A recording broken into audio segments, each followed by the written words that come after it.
बोलो विष्णु भगवान की जय, माँ लक्ष्मी की जय। जैसा कि हम जानते हैं कि अब एकादशी का पर्व आने वाला है। अब जो एकादशी आने वाली है उस एकादशी का नाम है षटतिला एकादशी। षटतिला एकादशी का व्रत बहुत महत्वपूर्ण माना जाता है। इस दिन पूरे विधि विधान से भगवान विष्णु की पूजा की जाती है। इस दिन व्रत रखने की भी परंपरा है।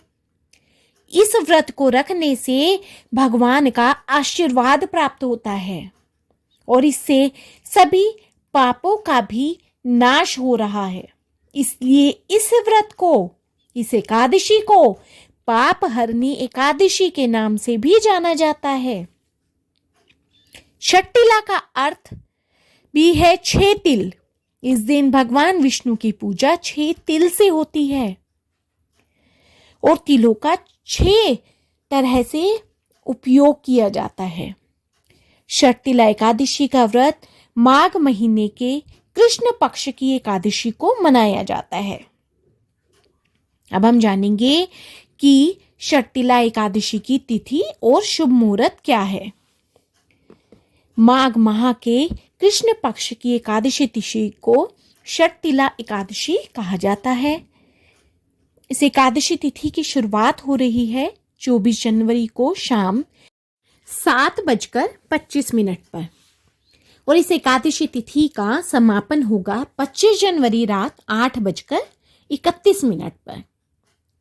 तो ऐसे में उदय तिथि के अनुसार 25 जनवरी को षटतिला एकादशी का व्रत रखा जाएगा। व्रत का पारण समय रहेगा 26 जनवरी को सुबह 7:21 से 9:34 तक। अब हम जानेंगे षटतिला एकादशी की पूजन विधि। षटतिला एकादशी के दिन ब्रह्म मुहूर्त में उठें, स्नान करके स्वच्छ वस्त्र धारण करें। इसके बाद व्रत का संकल्प लें, सूर्य देव को अर्घ दें, घर और मंदिर की अच्छे से साफ सफाई करें।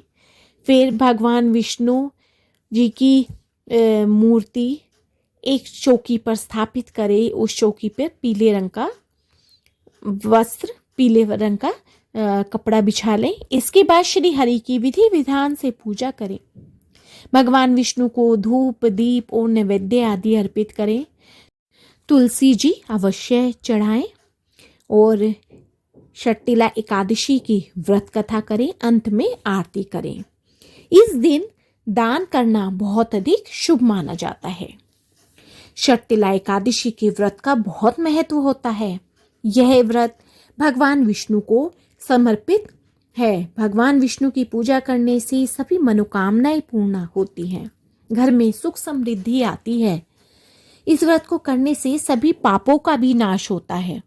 मान्यता है कि इस व्रत को रखने और पूजा करने से 1000 साल की तपस्या के बराबर पुण्य की प्राप्ति होती है।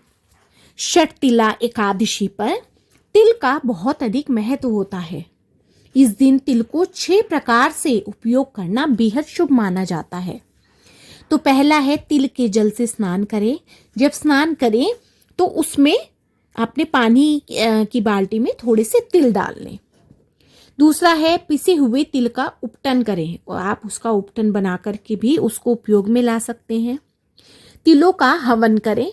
हवन करते हुए उसमें तिल डालें। जब जल पिए तो उसमें थोड़ा सा तिल डालें, यानी तिल मिला हुआ जल पिए। तिलों का दान करना इस दिन बेहद शुभ माना जाता है। तो इस दिन अवश्य ही तिल से बनी हुई वस्तुओं का दान कर सकते हैं या फिर तिल का दान कर सकते हैं। तिलों की मिठाई और व्यंजन बनाएं और उसे उपयोग में लाएं और श्री हरि का भोग लगाना ना भूलें। कहते हैं कि जो कोई इस दिन तिलों को इस तरह से इस्तेमाल करता है, इस तरह से उपयोग में लाता है, उसके सभी पाप नष्ट हो जाते हैं, साथ ही उसे स्वर्ग लोक की प्राप्ति होती है।